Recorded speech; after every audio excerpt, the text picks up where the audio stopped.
Selamat malam Mas Tinus. Ya, Rahayu. Rahayu. Tepat pukul 1 dini hari. Rondo ya. Iya. Kemunculan Mas Tinus ini di samping mengajar, mendidik, menginspirasi dan menggerakkan teman-teman yang masih muda untuk lebih masif lagi belajar tentang kesejatian, tentang kebenaran-kebenaran berdasarkan sebuah fakta dan logika atau kasunyatan begitu. Barangkali malam ini saya ingin Mas Tinus memberikan sebuah pandangan-pandangan spiritualnya terkait dengan bagaimana untuk menghadapi situasi seperti saat ini. Kita sebagai manusia yang merdeka itu harus bagaimana, itu satu. Yang kedua, saya nanti juga barangkali minta tolong dieksplor tentang asal usul manusia Jawa itu berdasarkan realitas dan data fakta yang ada. Ya, ini kita sharing aja, nggak ada istilah gurui atau gimana, nggak ada. Kita saling berbagi, semua juga untuk semua, semuanya untuk kita semua maksudnya. Jadi memang situasi keadaan alam yang demikian rupa ya, kondisinya lagi tidak memungkinkan, dan kita sendiri harus bisa menyesuaikan apa keinginan alam semesta itu. Kita harus paham dengan itu, harus peka dengan itu, harus lebih meningkatkan intuisi dan kesadaran diri kita sendiri. Jangan sampai kita lengah. Dan supaya tidak lengah itu bagaimana, kan gitu ya kan?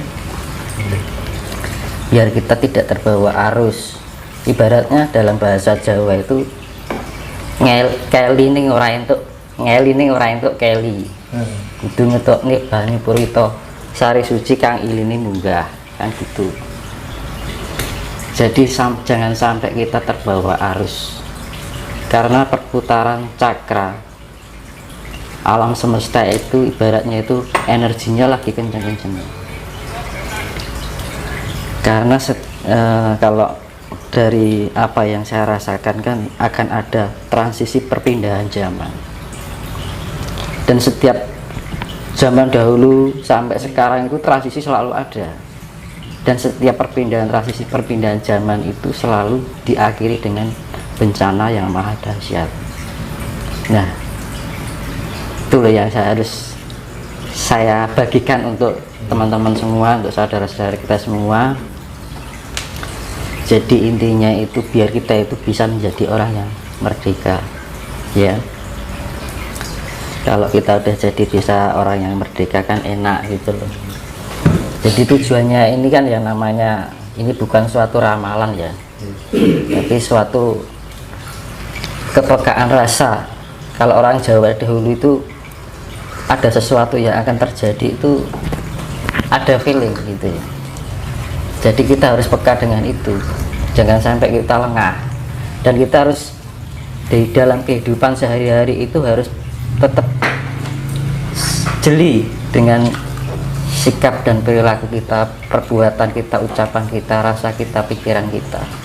Karena gini, dengan perputaran energi cakra yang begitu besar ini kan perpindahan, transisi kan energinya sangat luar biasa. Itu akan sangat mempengaruhi jiwa emosional. Nah, emosional itu akan mempengaruhi sifat-sifat negatif yang tertanam di dalam raga kita, ego yang utama. Nah itu, jadi dari sifat-sifat itu menjauhkan kita dari sifat AC. Jangan sampai kita kehilangan kasih sayang, nah gitu.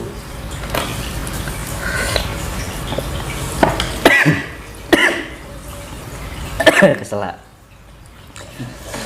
Terus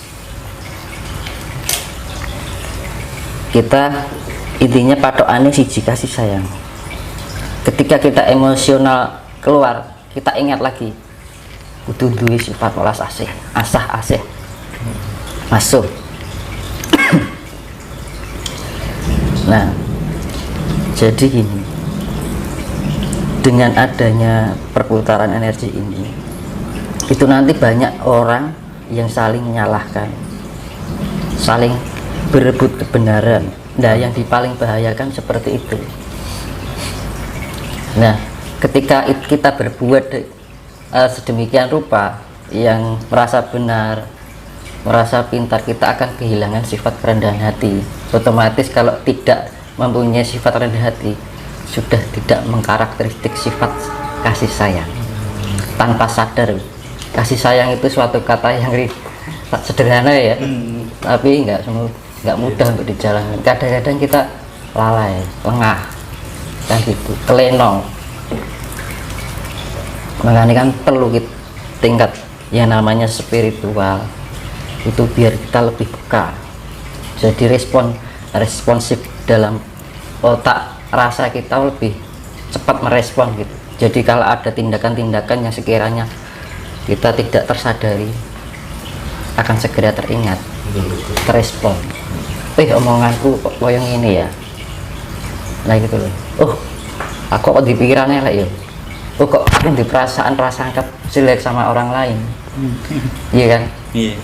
Padahal kita kalau berpikiran prasangka sama orang lain, belum tentu kita sendiri juga baik, dan juga belum tentu kita tahu sebenarnya orang itu bagaimana. Ibarat dalam bahasa Jawa, sawang sinawang, kan gitu. Nah, akhirnya pokoknya yang paling kita waspada itu adalah ya tadi, jangan sampai menyalahkan, jangan sampai merasa pintar, karena ke depan ini akan ada banyak keributan masalah itu. Itu sudah, sekarang itu sudah berjalan. Semakin semakin dari semakin itu terus berantem. Nah, untuk nanti mencari kebenaran, itu nanti curiga, nanti fitnah, keluar macam-macam. Nah, itu berarti seiring berjalannya waktu tidak semakin surut, tapi semakin menjadi semakin membesar. Putaran energi cakra semesta semakin berdampak pada emosional. Nah, kalau kita nggak segera melatih tingkat spiritual kita, kan tujuannya spiritual kan biar kita lebih bisa mengendalikan diri, lebih mengontrol diri, karena terbiasa dengan kehidupan yang lebih tenang, sehingga kondisi kita lebih terseimbang. Jadi orang gusa-gusu, ojo kagetan, ojo gunungan. Jadi kalau ada sesuatu tuh jangan diterima mentah, kita harus benar-benar dalami secara matang. Kira-kira misalkan jenengan ada omongan dari orang ini, kira-kira pirto kan gitu, jangan terlalu mudah diterima untuk secara mentah lah gitu. Nah, lebih baik niatnya kita berbagi gitu. Jadi itu jebakan itu tidak hanya orang para pemain spiritual, orang umum pun juga kena gitu. Bahkan spiritual pun kena terjebakan-jebakan seperti itu. Misalkan gini, ada mungkin spiritual muda, misalnya kan mungkin dianggap belum pengalaman, wah itu halu. Nah, itu nggak perlu, karena apa toh halusinasi itu, setiap orang pasti mengalami halusinasi gitu. Tujuannya halusinasi apa? Untuk mencapai kesejatian itu, semua orang pasti melewati halusinasi, mengalami fase itu ya. Iya, bener. dan orang yang sudah pintar pun belum tentu dia tidak terbawa halu. Nah gitu loh. Makanya jangan sampai wah ini orang ki halu, belum tentu kita sendiri tidak halu. Makanya ini contohnya gini, orang memanah itu mas, memanah ada bidikan itu, otomatis kan kita belajarnya kan untuk mengepaskan titik tengah kan harus tahap pembelajaran, lama-lama kan kena gitu kan. Nah, sama halusinasi seperti itu. Paham.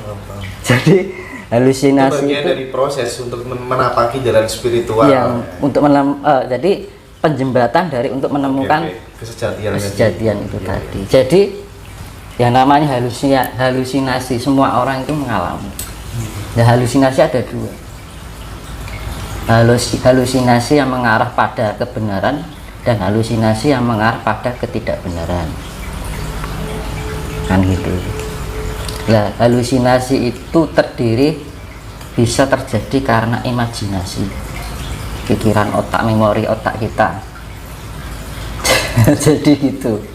Jadi banyak orang mengatakan halusinasi, tapi apa tuh halusinasi itu? Kan gitu.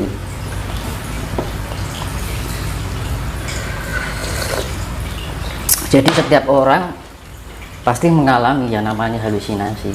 Jadi kalau kita melihat orang seperti itu, action yang kita lakukan adalah kita mengarahkan, misalkan bagi yang sudah tahu ya, misalkan contohnya gini, Mas, kayak orang latihan panas itu, ini caranya begini loh biar pas. Nah gitu, sifatnya jangan disalahkan atau direndahkan. Nah, jebakan-jebakan yang seperti itulah yang akan menjauhkan kita dari sifat welas asih. Ya intinya pokoknya melihat sesuatu yang sekiranya secara mainstream tidak cocok dengan diri kita itu, jangan terus kemudian menjustifikasi salah, menjustifikasi halusinasi dan lain sebagainya, karena orang itu mengalami hal-hal yang autentik di dalam dirinya sendiri. Jadi salah menurut kita belum tentu. Kan? Gitu. Karena setiap manusia itu perjalanan atau proses fase-fase itu pasti melewati. Dan itu setiap menemukan kesejatian itu, misalkan saya mencari barang A, saya harus melalui halusinasi untuk menemukan kesejatian. Itu ke barang B lagi melalui halusinasi untuk menemukan kesejatian. Seperti itu terus. Dan tidak ada orang yang tidak pernah melakukan halusinasi. Semua orang mengalami. Jadi kita sama-sama murid, jangan menilai. Nah gitu. Biar gurunya ada yang ini. Nah kalau ada yang seperti itu, kita arahkan. Ayo, ini caranya ini loh. Teori ini untuk misalkan mau mana caranya seperti ini. Itu biar tujuan saya ini kan biar ayo toh kan gitu loh, kabeh iki bagian dari kita semuanya gitu loh. Kalau kita mau berbondong-bondong saling menyalahkan, saling menjat, terus piye kan gitu, tujuan spiritual gopo toh jane kan ngono loh. Akhirnya kan lepas atau keluar jalur, iya kan, padahal kita mengidentifikasikan diri kita bahwa kita adalah spiritual. Tapi kita tidak hanya sebatas status, tapi benar-benar hakikatnya itu ada.